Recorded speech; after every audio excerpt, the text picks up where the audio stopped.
భవిష్యత్తులో ఇంకొంచెం సమయంలో మాట్లాడుకుందాం కొంచెం డీటెయిల్గా.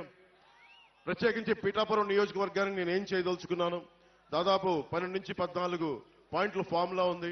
మన పట్టు రైతుల కోసం ఏం చేయాలి, మన రైతాంగం కోసం ఏం చేయాలి, మన ఉద్యాన రైతుల కోసం, మన ఉల్లి రైతుల కోసం ఏం చేయాలి, మిర్చి రైతుల కోసం ఏం చేయాలి, అలాగే మనకి పశువుల సంత కోసం ఈరోజు శిస్తు వసూలు చేస్తున్నారు కానీ దానికి ఏం చేయాలి, వీటన్నిటి మీద, అలాగే మన రైల్వే క్రాసింగ్స్ వీటికి కూడా ఓవర్ బ్రిడ్జ్ కావాలా, ఎలా చేయాలి, వీటి మీద కూడా నాకు ఆలోచన ఉంది.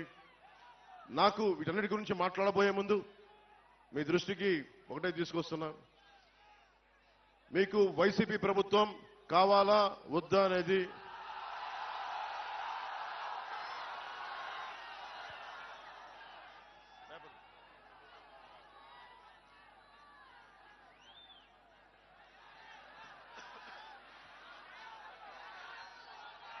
అంటే మీరు చాలా ఆలోచించి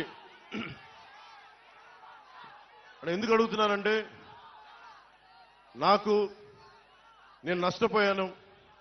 ఈ రోజున ఉప్పాడ తీర ప్రాంతం కోసేస్తే నా ఇల్లు కోల్పోవటంలా నా వాడబలిజ సోదరులు, నా పల్లికార సోదరులు నలిగిపోతా ఉన్నారు. నా వాడబలిజ ఆడపడుచులు నలిగిపోతా ఉన్నారు, అక్క చెల్లెలు నలిగిపోతా ఉన్నారు. నాకేమవదు. ఈ రోజున పట్టు రైతులు నలిగిపోతా ఉన్నారు, వెళ్ళి చిత్తూరులో అమ్ముకోవాల్సి వస్తుంది. అలాగే మిర్చి రైతులకి వాళ్ళకి మార్కెట్ కావద్దండి శుభ్రపరచుకోవడానికి. అలాగే ఏ సమస్యకైనా సరే ఇంతమంది యువత ఉన్నారు. మీకు పక్కనే కొత్తపల్లి SEZ ఉంది, ఎన్ని పరిశ్రమలు వచ్చినాయి, ఎంత ఉపాధి అవకాశం వచ్చింది, ఒకసారి మీరు ఆలోచించండి. వీటన్నిటిని దృష్టిలో పెట్టుకొని మీకు వైసీపీ కావాలా కూటమి కావాలనేది మీరు చాలా ఆలోచించి మీరు నిర్ణయం తీసుకోండి. 2014లో ఆ రోజున వర్మ గారు ఇండిపెండెంట్ గా పోటీ చేసినప్పుడు ఆ రోజు నేను ఒకటే మాట చెప్పాను, రాష్ట్రం అంతా నేను ఎవరి పక్షం అయితే మాట్లాడతానో, ఎవరి కోసం అయితే నిలబడతానో అందరం కూడా జవాబుదారీతనం, అకౌంటబిలిటీ. ఈ రోజు నేను మా కూటమికి టీడీపీ, భారతీయ జనతా పార్టీ, జనసేన కూటమికి నేను ఓట్లు అడుగుతా ఉన్నాను. మేము మీకు జవాబుదారీతనం, పవన్ కళ్యాణ్ మీకు అకౌంటబిలిటీ.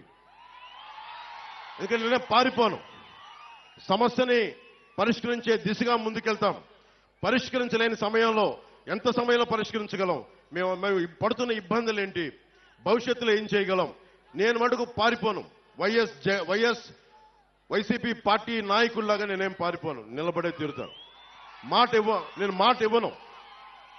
వైసీపీ వ్యతిరేక ఓటుని చీలనివ్వను అని 2021లో చెప్పాను. ఈ రోజున చీలకుండానే ఈ రోజున చూశారు మేము ముగ్గురు ఎలా నిలబడున్నాం ఇక్కడ.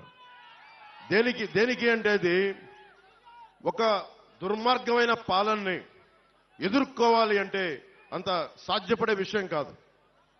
జగన్ మాట్లాడితే నిరుపేదల పార్టీ, పేదలకి పెత్తందారులకి పార్టీని మాట్లాడుతూ ఉన్నాడు ఆయన. వాళ్ళ ఇంట్లో పాప అందరికీ డబ్బులు లేవంట, వాళ్ళ పార్టీ ఎమ్మెల్యేలు అందరికీ డబ్బులు లేవంట.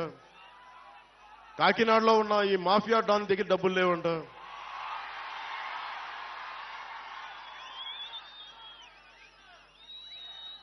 నన్ను ఓడించడానికి చిత్తూరు జిల్లా నుంచి పాపం మిథున్ రెడ్డి గారు వచ్చారు, మండలానికి ఒక నాయకుడిని పెట్టారు.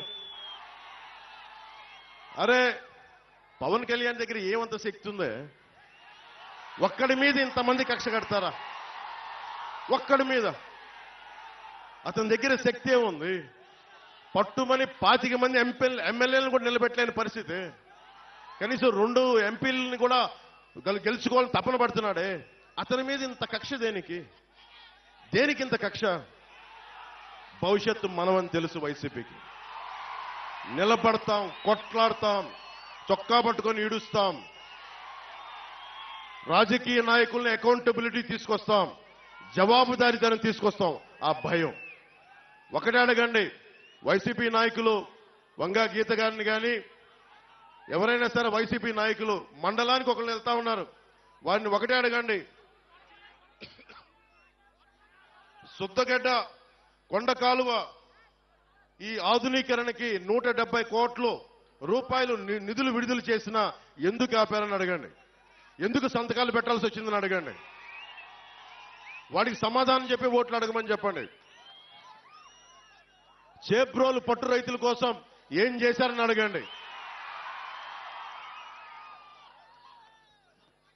వరద ముంపు కోసం గొల్లప్రోల్లో మన ఎస్సీ కాలనీతో సహా అన్ని మునిగిపోతా ఉంటాయి. వాళ్ళ శ్మశానం కూడా మునిగిపోతా ఉంటుంది.